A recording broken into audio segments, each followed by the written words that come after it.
everyone, and welcome back to The Sims 4 Through the Ages. We are on episode 20, and actually, I'm not sure what I want to do this episode. I've already taken some time rearranging stuff, so last episode, Summer did die.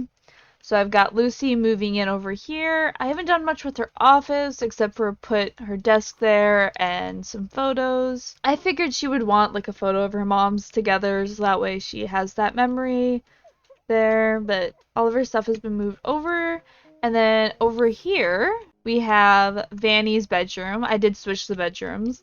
So Vanny's bedroom over here, and then we've got Delilah's bedroom here. She has Summer and Vanessa's old bed. I've sent all the crystals to the Geo Council, by the way, so that's done. And then we have what used to be Lucy's bedroom is now Stefan's little art area. We've got some paintings and stuff like that. Just try and, you know, he has his own actual space now. And then down here, I've turned this into, like, it's kind of Delilah's little logic area where she can, like, work on her logic skill. And I've got the elements that we've already gotten right here, so that way we have it all in one area. So, and also, this one right here, I'm pretty sure that's the seed for, like, the simoleon tree. It's not showing up in my rewards store. I don't use the rewards store a lot, but it's just not here. I'm just kind of confused. Okay, I just learned that it is required to have the season's expansion pack in order to get it. I could have sworn this was it. You know what we could do? So since we have a child genius, what if we work on going to an alien planet? You need to get 1 skill to 3, which we will, and you're good. Cool. Everyone's good except for Delilah, so we're just gonna chill with Delilah. I'm okay with that. I like the thought process that Delilah was just like, hey, by the way, I'm gonna be building something in the backyard, and the parents are just like, oh, she's just gonna have some fun with some random scraps. She's literally building a rocket. So what I just remembered is the fact that now that we have Get to Work, we also have retail stores. It may be a good idea to potentially make our own. Okay. Things that are slightly more important than anything else. We do need a name for the cow plant. I'm just saying. If you guys have any ideas, feel free to leave it down in the comments down below. This is the video, by the way. I just make the video this. Hold on. While removing weeds, Dawn found a frog hiding in her garden. It's almost like Vanessa, like, was reaching out with the frogs right now. That's really cute. Okay. So, it's done. What if we just go? Oh my god, Delilah dies and we end up with Vanny, the actually evil scientist. Delilah's going to get mail because it should be all of the elements that she got from sending those crystals in. What if you just practice and don't sing? Okay, Delilah's collected everything. Ooh, we got a good amount of stuff. Hold on. We're gonna quick take a pause. So, we have 3 already. I said pause. So, Celium we already had. We got Oxypin. We got Malaco. Ozonite. We got hold on, what? Sidrolin. And we got Alcinite. Alright. It's time. Oh, I'm gonna have to have her do that again.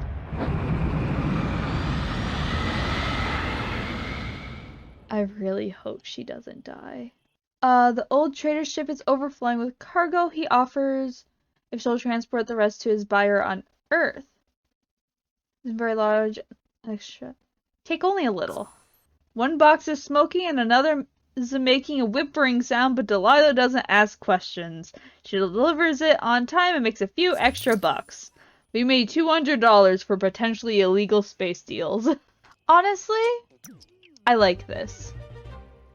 It makes sense in my mind that Stefan would have this weird little side hobby with Delilah and like would want to help with stuff like this.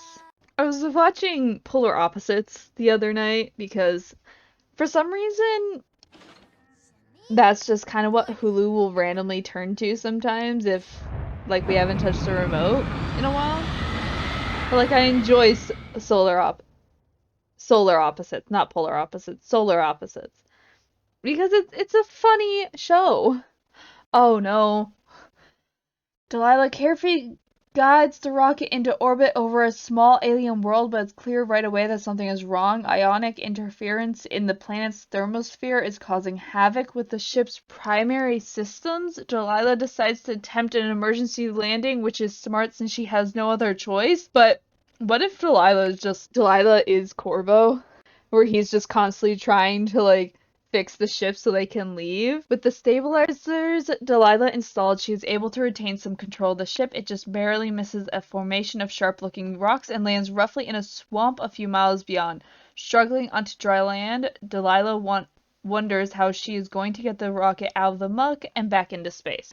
As the rocket sinks another inch into the swamp, Delilah suddenly spies a funny little green man hobbling over to her. Amazingly, the creature speaks perfect Simlish. Help you, I can, he rasps.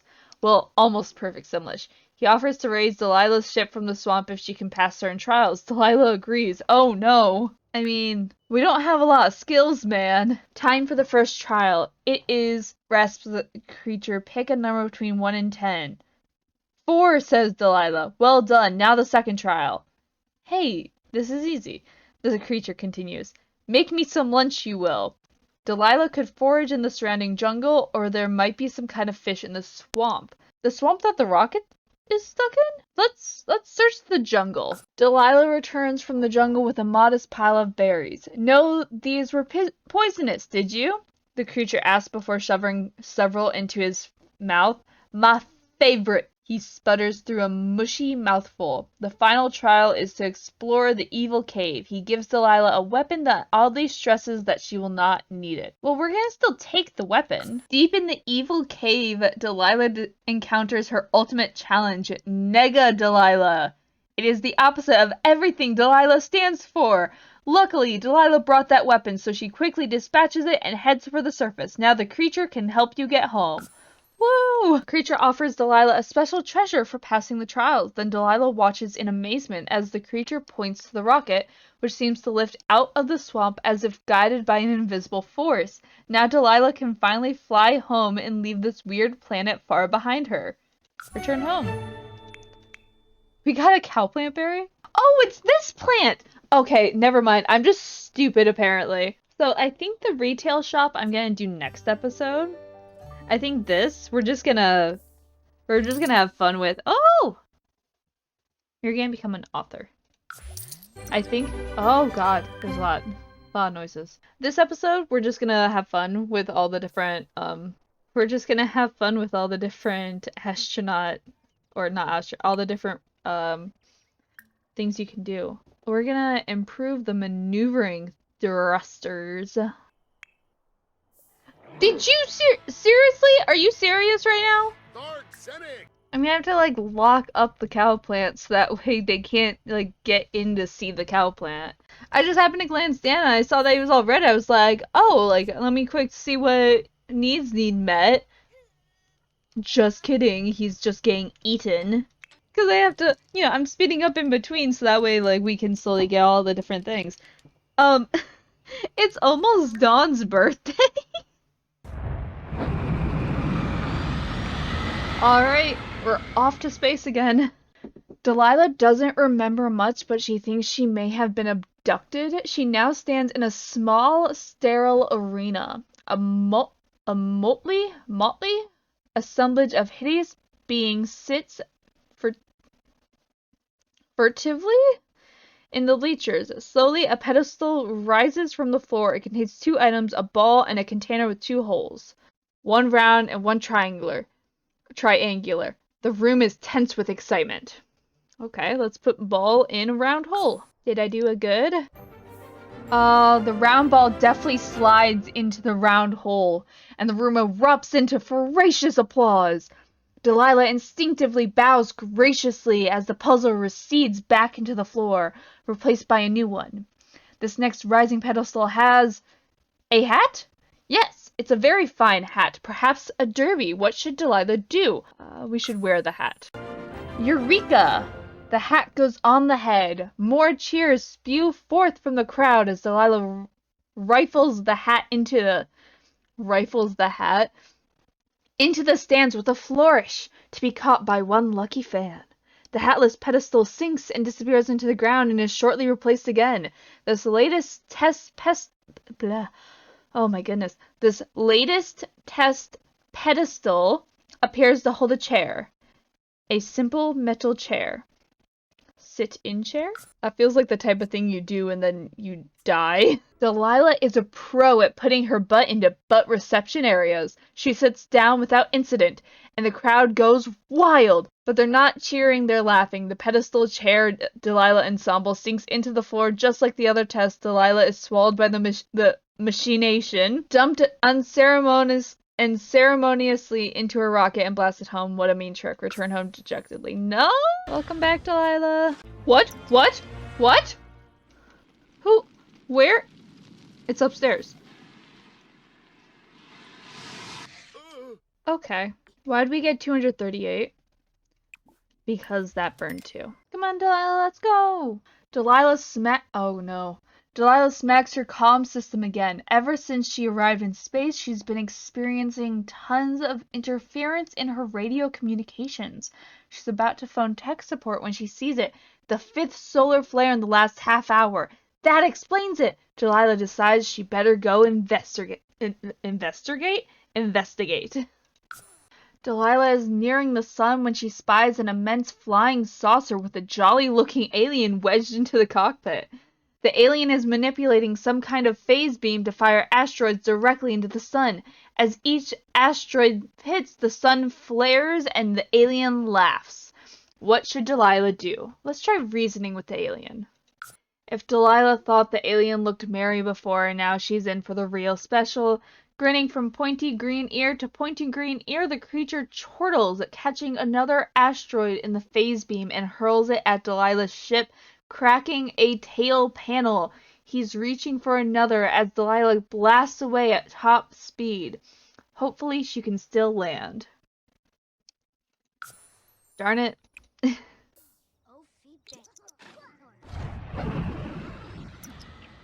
A strange turn of events. Error! Rory! After a perilous journey to the deepest, darkest edges of space and time, Delilah has ricocheted off of the edge of time itself, and is now retracing her sojourn in reverse. The rocket is backing into a debris field. What happened here?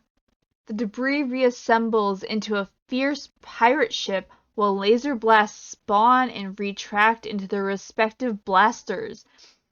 An epic battle ensues and the ships drift further apart. Communications become active. What did Delilah say to the pirate captain? Probably threatened with war. Harsh words, insults, and finally salutations are taken back as the conversation undoes itself. An interesting experience for sure. What happened just before this? Warped subspace or exited hyperdrive? Warped subspace. I want to see what that is.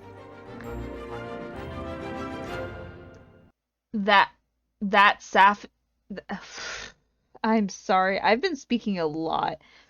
The safest way to travel. As the drives activate, a flash of light flips the time polarity. Delilah is going the right way again and needs to keep the time stream intact. What should she do? We have to keep the time stream intact, which means we have to do what we were doing again. Or is it telling us that we have to try to avoid it, so then we should engage hyperdrive? I'm gonna go with warp subspace, just because I think that's what I'm supposed to do. Correct, that's what happened. Delilah zooms through the cosmos and approaches an No, oh my goodness.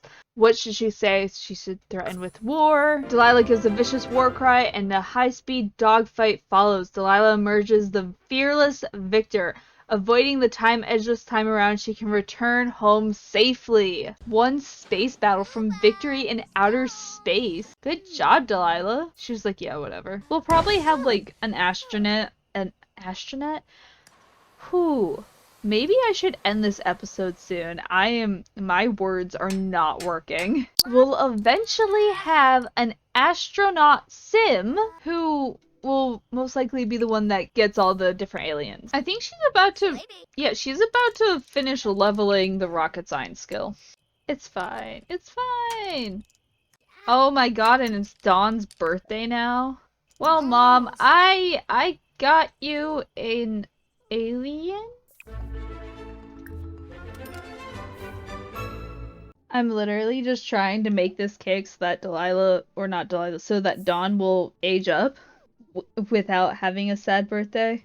It'd be really cool if they added a function where there was a chance like your Sim's wish could come true. So once we're done with this, I think we'll do one more space adventure, and then I think that'll be it for the episode. Because I think my mouth isn't working properly anymore. We are almost done.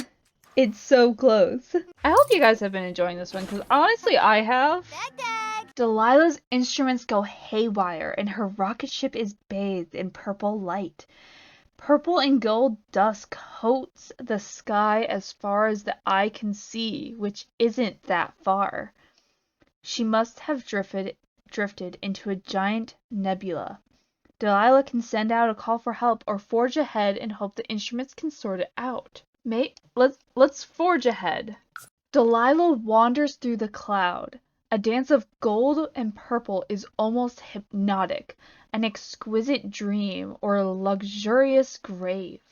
She is at peace with the beauty of her lugubrious fate when suddenly the ship breaks through into clear sky. Delilah's free, and there before her is a strange golden planet. Attempt landing. Delilah discovers the planet is a giant landfill, a junkyard for broken spacecraft and discarded instruments. She has just enough time to collect a few treasures before finding a safe route home. We got a dead space porcupine and space rocks. Alright, well that's gonna be it for this episode, guys. I had a lot of fun. Next episode, we will be opening up our retail store, because I think that's going to be... It's gonna be interesting. It's gonna be very slow going. We're going to very slowly get our way through it. That looks weird. Anyway, I had a lot of fun this episode. I have a lot of ideas for things that could happen in the future. The very near future.